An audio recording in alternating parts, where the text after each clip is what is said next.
going on, guys? It's Tori Kravitz, joined by my co-host Alicia Atout for a special IRL edition of She's with the Band.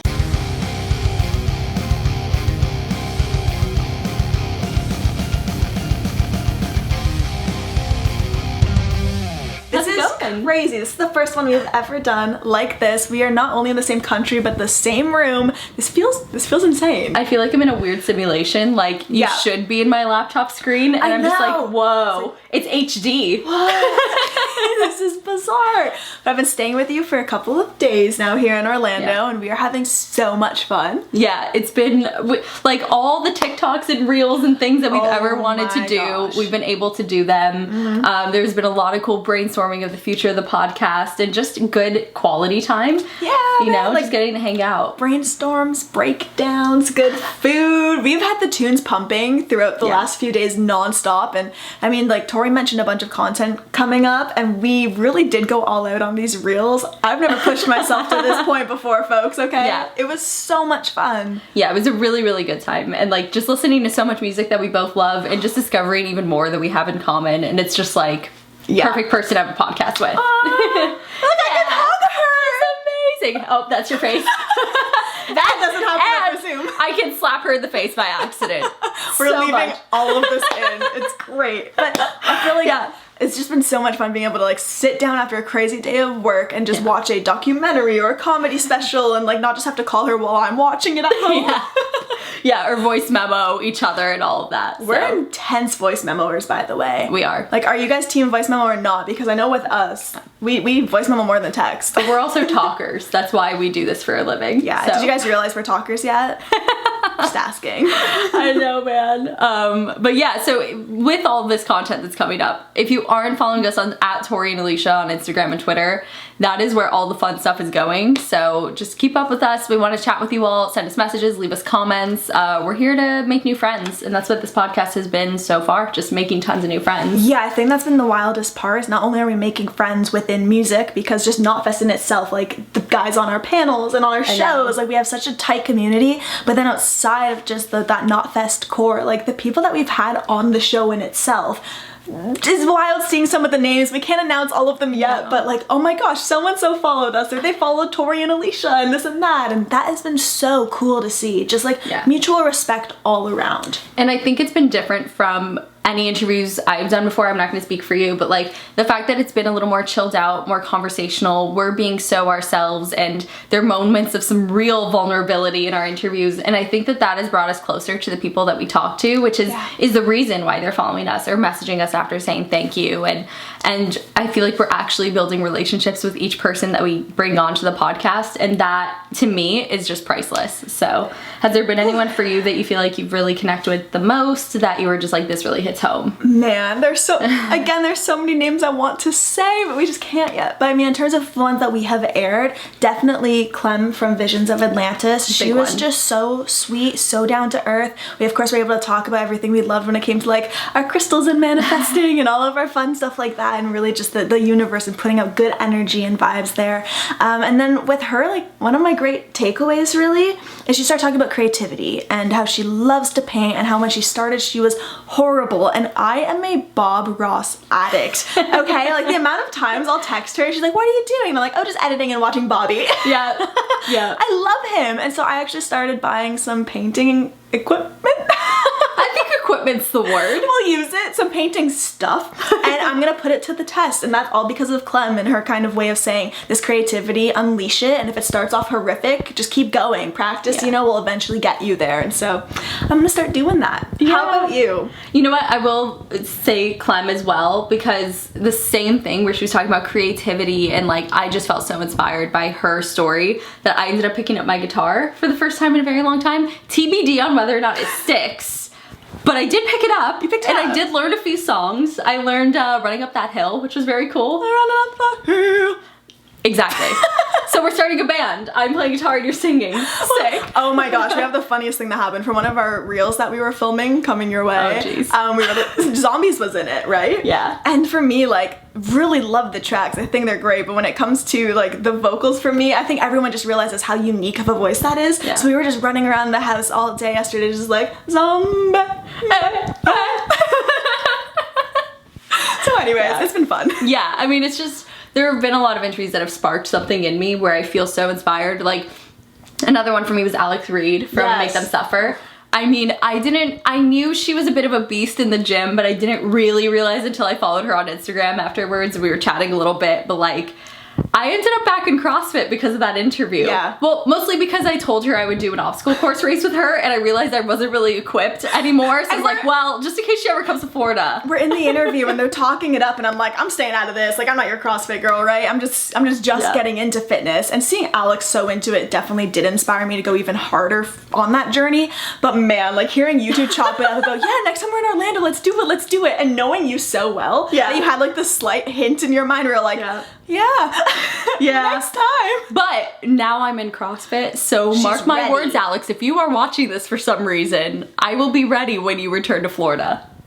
I hope. I'm gonna be your cheerleader. Thank you. You're welcome. It's been a while since I've climbed a rope. We'll get there again. Oh my gosh. Yeah. Oh, and you know who else I was just taking so much inspo from? Kat from Scowl, man. Oh, love her. She's not only just an incredible human being, she stands for so much of the stuff that we stand for on this podcast, but at the same time, her makeup, her style. I'm a 70s girl, and seeing that vision of rock and roll and 70s aesthetic come together, that's what I am all about. Yes, chef's kiss. So, a lot of inspo being taken after that, because you come into this industry and you think you have to look a certain way or be a certain way, or people will first see you looking a certain way and judge you and be, you can't know this. And we've touched on it a couple times, but with her, she just made me feel like, nah, be you. And that was really cool. Yeah, I know you two do have a similar style in your fashion and your makeup. And I think we've both, as we've started this podcast, I remember we started it saying, oh, we're just gonna do natural makeup. We're gonna keep it low key. Yeah, and both of us have gone full glam from the start to now, just because it's been so exciting, like to talk makeup and fashion here and there, and especially someone like Kat. So I'm back on board. I mean, like, look at her. Like, look at this mug. She knows how to paint. She knows how to paint. And with me, I'm coming into it from a world where I was never crazy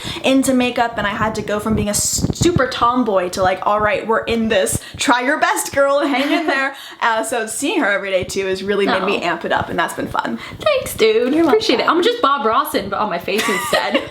You know, beating that face. Yes. Dude, you got to meet some of our guests. Oh yeah, dude. Also. So I went to a festival not long ago, and I ended up running into Emma from Dying Wish, who was another guest that I absolutely loved. Yeah. And it was just so wild because I literally said to her, I gave her a hug and I was like, nice to meet you. Even though I feel like I've already met you, like I feel like I already know you.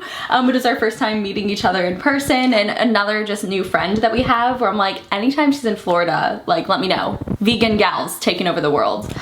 Yeah. I've been trying vegan stuff. Oh, you have been? Yeah, so that's been like a trip. Because there's always that misconception out there where it's like, all vegan food is not gonna taste good, blah, blah, blah. And I was like, you know what? Like, you've seen her chef it up. I'm gonna try a few things that she has around the house. So I tried some food, I tried some, what do we call it again? Like vegan meat? Oh yeah, you had some like vegan steak. It was actually decent. Pretty ballsy. Yeah, I tried. Put you off the deep end. Woo, let's go for it. So that's been fun too for me, you know? Just trying new things, pushing each other. I know. I feel like that's been the beauty of this podcast, is like we're challenging each other. We both want this thing to do well and to love what we do in the process. Oh, you also challenged my sanity recently with introducing me.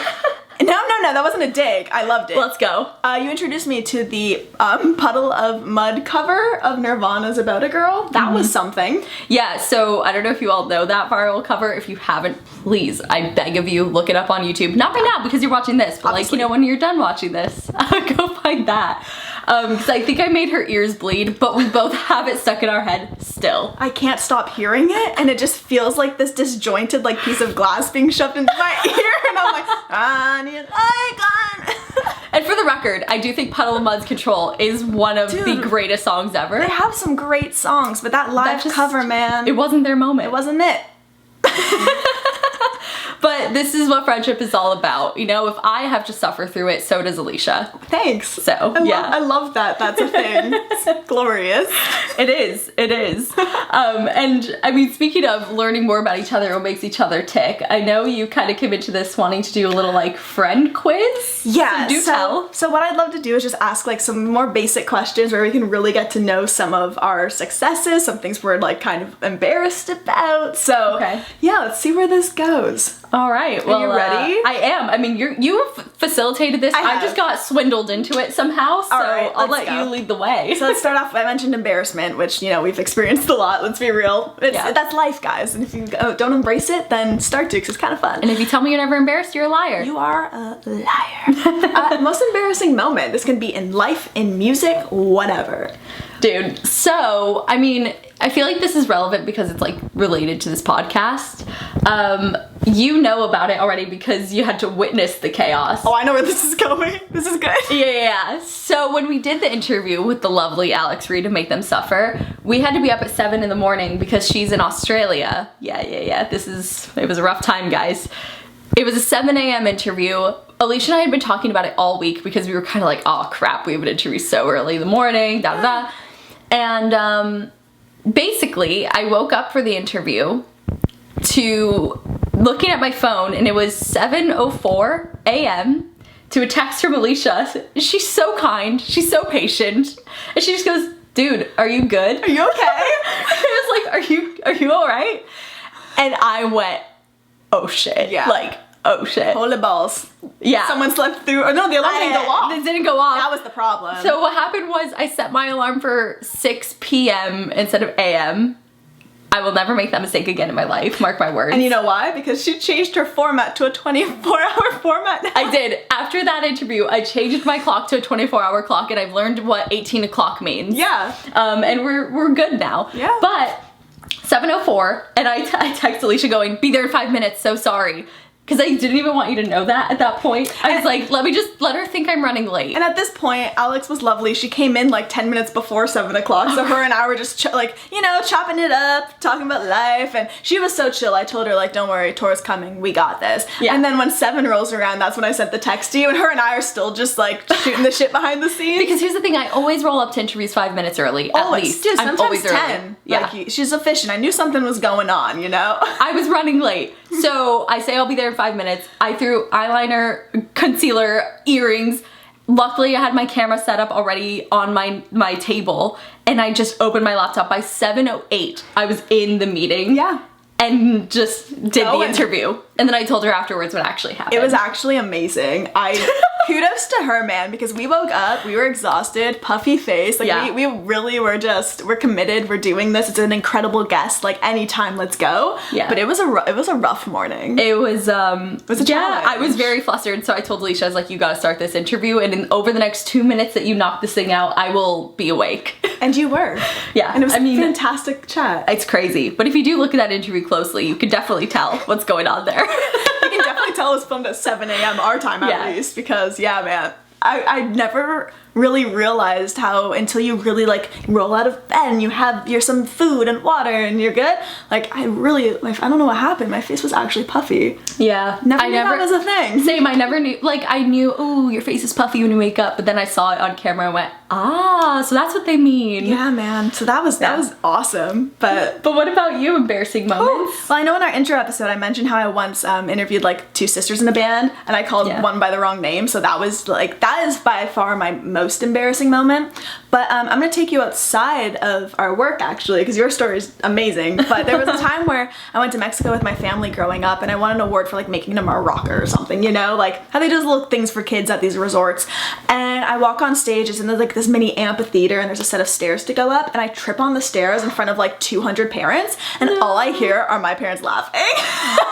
Wait, like no concern, just laughter. You know what? Because it was a stumble. Like I didn't smash my face. You could tell I was all right. I was just so flustered and like, no, like it was the end of the world, man. And then I just see my parents just like, that's our girl.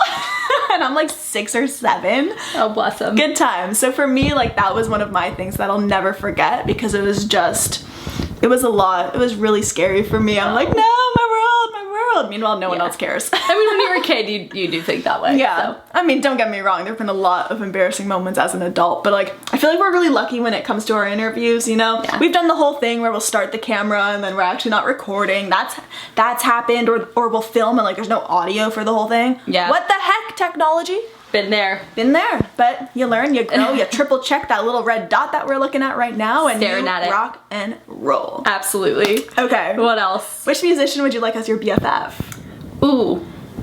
This is a tough one, dude. It is tough. I mean, if we're talking like anybody, so the first one that comes to mind for me is Chelsea Wolfe, just because, I mean, anyone who listens to this podcast, you know I love her. Adores her. And I could just see myself just practicing witchcraft and like black cloaks with her. Not in like a weird satanic way, just in a like, we're burning some incense and ridding of our demons kind of way. Here's some sage, you know? So that's the vibe. I can see that with you though. Like you two, I feel like you two would really, really hit it off, which is awesome. Plus I know that she's a bit of a stoner, and I feel like I would just really love to chill with her.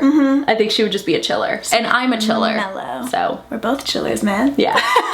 What about you? Okay, so funny enough, I think I would want to hang with two friends who are already best friends, and then I'll be like their third best friend. Anytime I've ever hung out with Twisted, it is just an absolute riot. I'm never not laughing. I never, like, don't have, a lot of double negatives here, don't have a smile on my face. They're just such fun dudes. So I think to really have like a proper chill with them, where again we're just chilling, maybe watching something hilarious or something's going on, like that would be really, really fun for me. Yeah. Who I would just say I would double down on that Twisted answer as well, because every interaction I've had with them, they are the coolest. I literally have a pair of Twisted booty shorts that I wear proudly. So shout out to Twisted, we love you. Shout out Twisted, you guys are fabulous. Yes. For real. Okay, let's see. Your most questionable fashion choice over the years, and we're totally pulling up pictures, so be careful with what you say. We're gonna have evidence. Well, I don't know if it's more a fashion choice or just my entire look in my days of Rock Forever magazine, just as a whole, questionable. I mean, it was like, 2010 was just an era of questionable choices, you know? But it was just, for me, I have very curly hair naturally, and I always used to pin straight, iron my bangs. I know I'm not the only one in that era who was doing it. I used to wear like those headbands that you wear across your head, especially when I love Never Shout Never. That was a moment. I know you all know exactly what I'm talking about. Apparently there's gonna be a photo, so there you go. What about you? I've seen these pics of you, and it's crazy to think of like how we look so similar, but we look crazy. Like, we've grown so much since we started doing this journey. Yeah. For me, as we know, it's no secret, Hayley Williams is such a big inspiration. And when she had the scene haircut to the side, and like she always put her hair up at the back and looked just so cool, I wanted that instantly. And at the time, mind you, I was just wearing like, I was in maybe grade 10 at this point, like always wearing jeans, a band t-shirt, no makeup, and then I had that hair, and it was huge. I would like tease it. I cut one year like the back of it so it just stick up. It was so silly, and so that was what I ended up doing. And I look back at that and I just think, why did you do that to yourself, girl? Because I didn't pull it off. She does, but I was like, no. I thought I was pulling it off too. That's the scariest part. Like, you think you look good in the moment. That's what's terrifying there. You just don't know unless you try, though. That's true. So you had your moment, and you got closure. You just know, you know what, this is it for me. Like, you could have spent your whole life wondering if that haircut would work on you, and what if it would have? That's true. Now you know. Now we know. Yeah. It did not work for me. Yes. We're talking about people we love. So for the last kind of one in our little challenge here of questions, the most starstruck you've been throughout your career. Oh. I love how we're interviewing each other. I know. It just seems to be our vibe. I mean, hey, it's fine. Even when we're chilling, like not on camera, we ask each other so many questions, and the amount of synchronicities that we have found, it's absurd. It gets weird, but like in a good way. Good weird. Great way. But starstruck for me, thank you for giving me a moment to like buffer and think there, by the way. Appreciated you stalling. You're welcome. But for me, I think of the APMAs, I honestly couldn't tell you which year it was, probably 2016. It's the Alternative Press Music Awards, rest in peace, the Alternative Press Music Awards. But I remember being in like the not after party, it was like a artist lounge bar kind of area. And I was walking away from the bar, and in the same pattern of walking towards me was Jonathan Davis. It's a big one. And I remember, like, at first I was gonna walk away from him because I was like, oh, let me give him space, let me avoid. And I was like, no, brush shoulders. And so I walked like right next to him and brushed his shoulder. I didn't say a word. I mean, love that you're admitting this. Yeah. Like, he's royalty, but I was just like, I need to have my moment, like, say I did it. That's amazing. And I've been waiting for this moment to be able to say I did it, so thank you. I didn't know this. And that same day, Rob Zombie was also on the red carpet, so it was like double whammy of two of my all-time favorite artists. Yeah, you like to love be those like two. just to be in their presence was huge. So that was great. For you. You've got some shoulder action. That's great. Jonathan Davis, if you're watching, thank you for obliging. What about you? All right, so when I started for the first few months of interviewing, I'd say maybe actually the first year, like it was a lot of, all right, go interview a lot of smaller bands, a lot of indie bands from across the pond, and then grow everything. And then about a year and a half into interviewing musicians, I got this crazy opportunity to chat with Metallica. And like, dude, that just, I was shitting bricks, I was so scared, and I know we've touched on it before a little bit, but like nothing kind of beat that moment in a sense of just like, this is a level that you have made that you cannot screw up. So that was cool. Ace Frehley too from Kiss, being a massive Kiss fan. Like, huge. I remember just sitting there on the Zoom staring at him like, oh my god, it's Ace. What's happening? And I was wearing my Kiss shirt because I'm a total loser. And he loved the Kiss shirt, which made me feel very validated. And it was a really cool experience there. So just meeting like those people that are larger than life or who got you through a lot of shit growing up. Like for me, meeting Chris Carrabba from Dashboard Confessional, and then him having the guitar that he wrote Screaming Infidelities on. And my dad was the one filming that interview because I was interviewing his side project, Twin Forks. And then he was noticing my dad staring at the guitar and just some of the setup, and he goes, oh, you want to see the guitar? And he just starts playing Screaming Infidelities in front of my dad. Cool. And that meant so much because the reason I got into Dashboard is because of my father, and you know, it's just like so full circle. A real full circle proud moment of cool, like my career brought me here. And I was freaking out after, like, Chris Carrabba, this is so neat. Favorite lyricist, so that really got me. It was cool. Yeah, I mean, by the time this goes live, like you all will know, we interviewed Pixies as well. So I feel like that falls in the same spectrum of starstruck moment for us. And I know we both had a moment of being like, oh crap, how are we going to prepare for this? Because it's such a huge weight to take on to interview someone like Metallica or Kiss or Pixies, where they are a legacy act. So how do you feel when you're going into something like that? Because it's a different energy. Yeah. Speaking to someone so accomplished. Yeah, I felt fucking scared. No, I felt so excited, so honored, and so nervous. And we don't get nervous all the time because sometimes it's like, all right, it's our thing, let's rock and roll. But then when it's a band you love so deeply and you just hear a song and it transports you back, there's the nostalgia, which is something that Paul spoke about in that interview, just the nostalgia that Pixies songs bring. It was heavy in like the best of ways. I felt the same way. I felt a huge responsibility on my shoulders because I was like, this is your moment to ask, you know, a band that I've loved for so long that I know means so much to so many people, and you want to use that opportunity wisely. Yeah. And it was so lovely. Like, Paz ended up being so gracious and actually kept in touch with us after the interview, which was crazy. That was wild. I mean, huge moment. So I look forward to more of those on the podcast as well. Me too. So, I mean, I know when we did that first episode, we never could have imagined we interviewed Pixies so early on. So who knows what else is coming. Yeah, because at that point, it was only like 2 months into us starting She's with the band. We locked that down and solidified it, and it's still really just in retrospect, it's wild. Yeah. It's wild. Huge, isn't it? Mm-hmm. Yeah. Cool times. we're marking out right now. Okay, I know I said that would be like kind of the last question there, like our dreams and stuff, but festivals, right? Okay. So many coming up. Yeah. What's one you would love to do with me? Like, what would be a great festival for us to be at? You know which one I've always wanted to go to that I feel like we would have a good time because we both have very mixed music taste, and I would love a festival with all genres. It would be Glastonbury in England. Dude, that's one of my number ones. That and Download. I just think, or Tea in the Park, I don't know if that's still around, but they had tons of really cool like underground bands. But you're right. I feel like Glasto, like I've done it a bunch. Like Glasto. We can bring out wellies. I feel like that would be epic. Yeah. Like, and we both love England so much for a variety of reasons, and Glastonbury would just be really, I mean, it's historic. I'd lose it. Yeah. All right, putting it out there. We're gonna universe listening or cover or do something at Glasto. Glasto. I want it to happen. Yeah, me too. Oh man. Well, we do always talk about the music we love, and this wouldn't be a She's with the Band podcast if we didn't touch on that. So what are you jamming at the moment, dude? All right, so my boys in Steel Panther have dropped their record on the Prowl, and it's so cool seeing how over the years they just stick to their guns. They say the wild stuff that they're going to say, and just listening to it really transports you into a completely different land of just like nonsensical, hilarious lyrics, amazing riffs. It's just, and also seeing like with the just the change it within bass players and changing that out, and the fact that they're still the same, the core is there, they have the humor there. It's a really good album, and if you guys want to go back, I did catch up with Michael Starr, their vocalist, so you know, search that up if you would fancy to hear some more. But they're one of those groups I listen to, and I smile from ear to ear, and their concerts, that's a show I would love to go to with you, man, because I've never experienced shows like a Steel Panther show. That is freaking rad. Yeah. You know, I saw an interesting discourse on Twitter that this all makes me think of how I don't know how we've gotten into a period in music where lyrics always have to mean something and have to be so deep.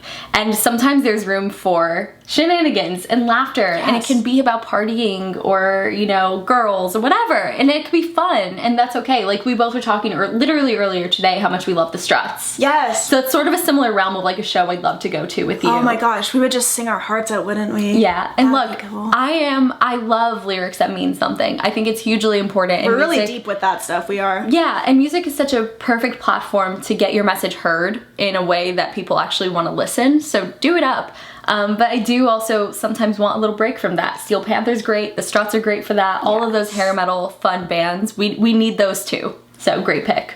Second everything you just said. What are you choosing? So for me, I'm going Bad Omens.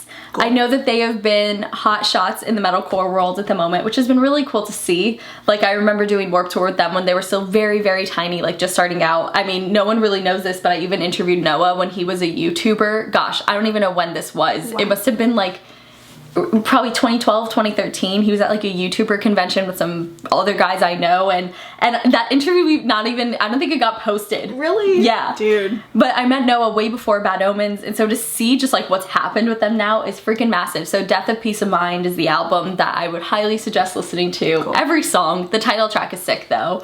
But yeah, it's just been really neat to witness their evolution, and the music is awesome. It's experimental. There's all kinds of stuff on that album. You know what's cool is when we interviewed Alex Reed from Make Them Suffer. Yes. She spoke about touring with Bad Omens. So if you want to know more about them, check that out too.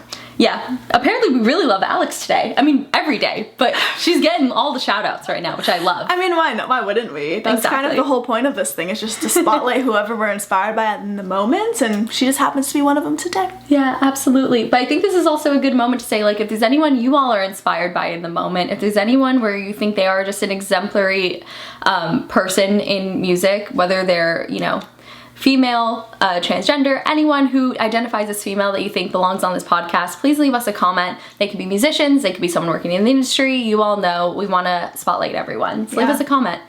Yeah, it's crazy because there's so many people out there that sometimes, even though we have like a master list of dream interviews and guests, there could be people who are like, oh my gosh, what an amazing option. So it's literally happened. Like, you all have messaged me on Instagram and said so-and-so would be a great guest. That happened with Chevy. Like, Chevy being someone I've known for a long time, and is like, oh my god, of course I want to talk to Chevy. Yeah. So your ideas are heard, we are listening, and hit us up. Yeah, I think that's been one of the coolest things about this whole show, is not only the friendship here, obviously, because that's been a total curveball in the best of ways, you know, it's like, whoa, but also just seeing people actually supporting, listening, learning about things, and even going a little deeper in terms of when our guests are vulnerable, or we are, and we're like, this is why this isn't okay, this is why this is, like those real deep talks in between all the goofy kind of moments we have with everybody. Just hearing from a lot of you saying that this helped with this, or I enjoyed this because of this, that's been amazing. And we see every comment, we're always trying to reply to everything, and that's like, it warms our heart, man, because this has been such a dream gig for us. And yeah, I mean, just like any human, I've had moments of imposter syndrome before we started this, where I was like, you know, women are doing pretty well in the music industry compared to how it used to be. Do we need to do a podcast advocating? And then we started having these conversations, and it was such a reminder of, oh my god, of course we do. Like, there's still so much to be said, there's still so much that we can do to further improve equality in the music industry, and I'm glad to have hopefully a tiny sliver of a role in that. So it's great. As the great Tori Kravitz always says, ditto. Yeah. Are you jazzed about that reply? God damn. Yeah, I'm jazzed. She's jazzed. Always. Man, we're just excited to see what comes. We know we have a lot of plans, as we mentioned earlier, guys, on our pages and Knotfest page. We're going to be posting a lot more reels, including like the this or that's that you've been seeing a couple of, and some wild stuff, man. I've never headbanged so much in my life. Like, we're gonna have to go to the chiropractor after. Oh, yeah. Yeah. They're gonna have a field day with me after all that. Man, it's been intense, but it's been a journey, and it's just the beginning. It hasn't even been like half a year, which is insane. So thank you all for being here. Thank you for watching. As always, stay tuned every week for new episodes, and just thank you for watching this one and making it till the end and listening to us gab on about life. You know, life's pretty awesome. So thank you for being a part of ours, as cheesy as that is. You know, yes. We do love you all, and rock on. You know. See you later. We'll see you next time.